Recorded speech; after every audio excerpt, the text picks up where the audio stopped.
Episode के चौथे भाग में दिखाया जाता है, जहाँ एक मंदिर में बहुत सारी औरतें पूजा करके बाहर निकल रही होती हैं। तभी वो वहाँ पर पिछले समय चक्र में गया हुआ ऋत्विक भी वहीं पर मंदिर पर होता है और वहाँ पर वही दोनों लड़कियां आती हैं जो उसे उस समय चक्र के दौरान मिलती हैं। अब वो दोनों लड़कियां, एक उसकी मौसी और दूसरी उसकी बुआ होती है। तभी उस मंदिर में ऋत्विक भी पूजा करने के लिए जाता है और वहाँ पर अब उसके समय चक्र के दौरान उसकी माँ मिलती है और वो वहाँ पर झुक करके उनके पैर छूने लगता है। तभी वो औरत कहती है कि अरे तुम्हारी आंखों में आंसू क्यों हैं और तुम मेरे पाँव क्यों छू रहे हो। ऋत्विक कहता है कि वो क्या है कि जब भी मैं तुम्हारे पाँव छूता हूँ ना तो मुझे अपनी माँ की याद आती है। वो औरत कहती है कि कहाँ है तुम्हारी माँ। ऋत्विक कहता है कि कुछ साल पहले मेरी माँ बिछड़ गई थी, बस उन्हीं की तलाश में हूँ। अब वो औरत कहती है कि कोई बात नहीं, माता रानी की कृपा से तुम्हारी माँ जल्द ही मिल जाएगी। अब इतना कह करके वो औरत भी वहाँ से चली जाती है। अब ऋत्विक जहाँ मंदिर के पास में खड़ा होता है वहाँ पे पोतराली आती है और उसे पीछे से हाथ लगाकर कहती है कि तुम यहाँ शादीशुदा औरतों को देखते हुए शर्म नहीं आती है तुझे। ऋत्विक कहता है अरे नहीं, आप गलत समझ रहे हो। पोतराली कहती है मैं सही समझ रही हूँ और जब देखो जब यहाँ वहाँ ताकते रहते हो। ऋत्विक कहता है कि नहीं, मैं शहर से आया हूँ, दरअसल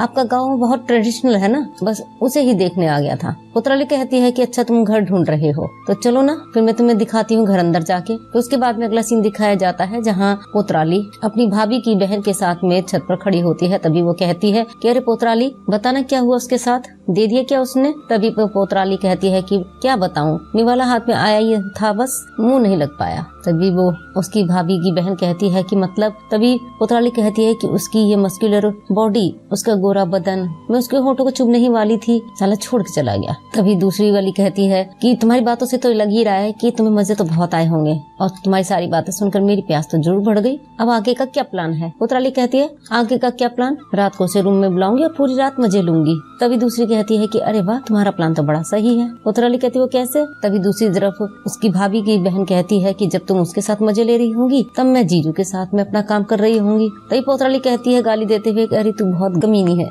तभी वो कहती है कि नहीं, साली हूँ, इतना तो हक बनता है मेरा, एक काम करना, तू घर मत आना रात में और घर के सारे लाइट बंद रखना। पोतराली कहती है ठीक है और इतना कह करके अब दोनों चली जाती हैं। अगले सीन में दिखाया जाता है रात में सभी औरतें मिलकर के पूजा करती हैं और फिर पूजा करने के बाद में एक दूसरे को गुलाल लगाती हैं और फिर सभी औरतें मिलकर एक दूसरे के साथ में डांस करती हैं। और दूसरी तरफ रात में पोतराली ऋत्विक को अपने कमरे में बुलाती है और उसे अपने कमरे में बिठाती है और कहती है कि ये है हमारा कमरा। पोतराली कहती है कि आपके शहर में तो ऐसे कमरे नहीं होते होंगे ना। और ऋत्विक पूरे कमरे में नजर घुमाता और कहता है कि हाँ बहुत अच्छा है, अब मैं चलता हूँ, काफी रात हो गई है। पोतराली कहती है कि अरे इतनी जल्दी कहाँ जा रहे हो, बैठो मुझसे बात करो, तुम मुझे बहुत अच्छे लगते हो और मैंने जिस दिन से तुमको देखा है मैं उसी समय से तुमसे प्यार करने लगी हूँ। ऋत्विक कहता है कि अरे आप ये क्या कह रहे हो, आप तो मेरी बुआ हो। तभी वो पोत्रिका कहती है कि क्या मैं तुम्हें इतनी बुढ़ी लगती हूँ और गांव के सारे लड़के मेरे ऊपर मरते हैं, क्या तुम्हें मेरा फिगर दिखाई नहीं दे रहा है, क्या कमी है मुझ में। और अब वो ऋत्विक को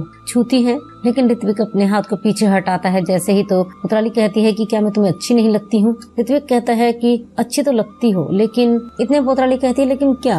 अब फिर से वो ऋत्विक के करीब जाती है और उसे चूमने लगती है। अब ऋत्विक और पोतराली आपस में प्यार करते हैं और अब जैसे ही ऋत्विक और पोत्रिका का प्यार कंप्लीट होता है तभी ऋत्विक अपने मन ही मन कहता है और पोत्रिका को अपने गले लगाता है और कहता है कि अरे ये तो कनिका और सौम्या से भी ज्यादा हॉट है मेरी बुआ। और अब ऋत्विक अपनी बुआ जो कि पोत्रिका है उसके साथ में जब पलंग पर सोया हुआ होता है तो वह एकदम से उठता है और कहता है कि हद, मैंने क्या किया, वो भी अपनी बुआ के साथ। और अपने आप को गाली देता है और कहता है कि ऋत्विक पहले तू अपने आप को कंट्रोल नहीं कर सकता। और कहता है कि खैर अब जो भी हुआ लेकिन अब यहाँ से जल्दी भाग। और जैसे ही वो उठने को भागने को होता है तभी पोत्रिका कहती है कि कहाँ जा रहे हो, अभी तो पूरी रात बाकी है।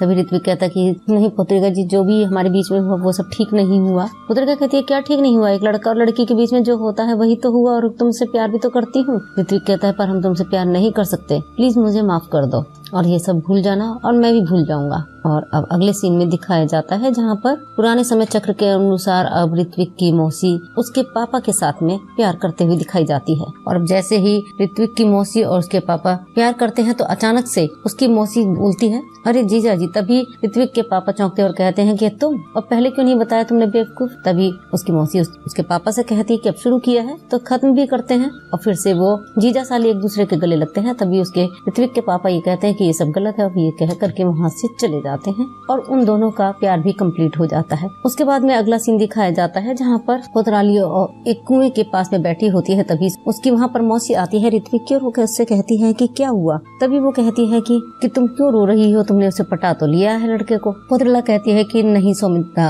वो नहीं पटा, वो तो मुझसे प्यार भी नहीं करता है और जाते जाते उसने मुझे खुद को भूलने के लिए कहा है। सौमित्रा कहती है कि अरे तुम दोनों के बीच में कुछ नहीं हुआ। तभी तो कहती है कि बीच में तो बहुत कुछ हुआ है लेकिन मैं कुछ बता भी नहीं सकती हूँ और पूरे गांव में ऐसा कोई कर भी नहीं रहा होगा। और तभी वो कहती है कि क्या तुमने भैया की बांसुरी बजा ली सुमित्रा। वो कहती है नहीं, एक नंबर का बेवकूफ इंसान है तुम्हारा भैया, खुद तो गर्म हो गया, मुझे भी गर्म कर दिया और फिर बीच में छोड़ दिया।